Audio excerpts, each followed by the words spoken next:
ಎಲ್ಲರಿಗೂ ನಮಸ್ಕಾರ.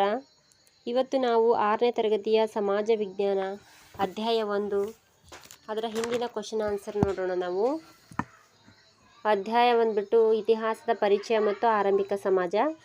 ಇಲ್ಲಿ ಖಾಲಿ ಬಿಟ್ಟ ಸ್ಥಳಗಳನ್ನು ಸೂಕ್ತ ಪದಗಳಿಂದ ಭರ್ತಿ ಮಾಡಿ ಅಂತ ಹೇಳಿಕೊಟ್ರು. ಇಲ್ಲಿ ಫಸ್ಟ್ ಕ್ವಶನ್ ನೋಡ್ರಿ, ಅಕ್ಷರಗಳ ಪರಿಚಯವಿಲ್ಲದ ಕಾಲಘಟ್ಟವನ್ನು ಡ್ಯಾಶ್ ಎಂದು ಕರೆಯುತ್ತಾರೆ, ಅಂದರೆ ಪ್ರಾಗೈತಿಹಾಸಿಕ ಕಾಲ ಅಂತ ಹೇಳಿ ಕರೀತಾರೆ.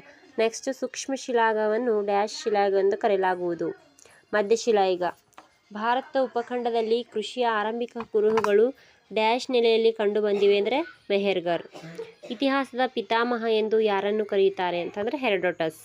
ನೆಕ್ಸ್ಟ್, ಕೆಳಗಿನ ಪ್ರಶ್ನೆಗಳಿಗೆ ಉತ್ತರಿಸಿ ಅಂತ ಹೇಳಿಕೊಟ್ರ. ಇಲ್ಲಿ ಫಸ್ಟ್ ಕ್ವಶನ್ ಬಂದ್ಬಿಟ್ಟು ಇತಿಹಾಸದ 3 ಪ್ರಧಾನ ಕಾಲಗಳು ಯಾವುವು ಅಂಥೇಳಿ ಕೊಟ್ಟರ. ಇತಿಹಾಸದ ಪ್ರಮುಖ 3 ಪ್ರಧಾನ ಕಾಲಗಳೆಂದರೆ ಪ್ರಾಗೈತಿಹಾಸಿಕ ಕಾಲ, ಪೂರ್ವಭಾವಿ ಇತಿಹಾಸ ಕಾಲ ಮತ್ತು ಇತಿಹಾಸ ಕಾಲ ಎಂಬುದಾಗಿ. ಮತ್ತು ಹಳೆಯ ಶಿಲಾಯುಗದ ಮಾನವರ ಉಪಕರಣಗಳನ್ನು ಹೆಸರಿಸಿ ಅಂತ ಹೇಳಿಕೊಟ್ರ. ಎರಡನೇ ಉತ್ತರ, ಹಳೆಯ ಶಿಲಾಯುಗ ಮಾನವರು ಹಣ್ಣು ಹಂಪಲು ಗೆಡ್ಡೆ ಗೆಣಸುಗಳನ್ನು ತಿಂದು ಬದುಕುತ್ತಿದ್ದರು.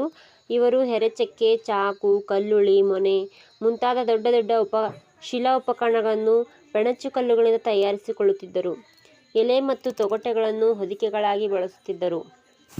ಮೂರನೇ ಕ್ವಶನ್ ನೋಡಿ, ಯಾವ ಯುಗದಲ್ಲಿ ಮಾನವರು ಕೃಷಿ ಮಾಡಲಾರಂಭಿಸಿದರು? ನವಶಿಲಾಯುಗದಲ್ಲಿ ಆಹಾರ ಉತ್ಪಾದನೆಗೆ ಮುಂದಾದರು. ನದಿ ತೀರಗಳಲ್ಲಿ ಫಲವತ್ತಾದ ಮೆಕ್ಕಲು ಮಣ್ಣಿನಲ್ಲಿ ಕೃಷಿಯನ್ನು ಆರಂಭಿಸಿದರು. ಕೃಷಿಯು ನವಶಿಲಾಯುಗದ ಜನರಿಗೆ ಧಾನ್ಯವನ್ನು ಮತ್ತು ಅವರ ಪಶುಗಳಿಗೆ ಮೇವನ್ನು ಪೂರೈಸಿತು. ಕ್ವಶನ್ ನಂಬರ್ 4, ಮಾನವರು ಬಳಸಿದ ಮೊದಲ ಲೋಹ ಯಾವುದು? ಮಾನವರು ಬಳಸಿದ ಮೊದಲ ಲೋಹ ತಾಮ್ರ ಮತ್ತು ಕಬ್ಬಿಣ. 5ನೇ ಕ್ವಶನು, ಇತಿಹಾಸದ ಪ್ರಮುಖ ಆಧಾರಗಳು ಯಾವುವು? ಇತಿಹಾಸದ ಪ್ರಮುಖ ಆಧಾರಗಳು ಸಾಹಿತ್ಯ ಆಧಾರಗಳು ಮತ್ತು ಪುರಾತತ್ವ ಆಧಾರಗಳು. ಕ್ವಶನ್ ನಂಬರ್ 6, ಪುರಾತತ್ವ ಆಧಾರಗಳಿಗೆ ಉದಾಹರಣೆ ಕೊಡಿ. ಪುರಾತತ್ವ ಆಧಾರಗಳಿಗೆ ಉದಾಹರಣೆಗಳಂತಂದರೆ ಮಡಿಕೆ ಚೂರುಗಳು, ನಾಣ್ಯಗಳು, ಶಾಸನಗಳು, ಸ್ಮಾರಕಗಳು ಮತ್ತಿತರ ಅವಶೇಷಗಳು. ಇವು 6ನೇ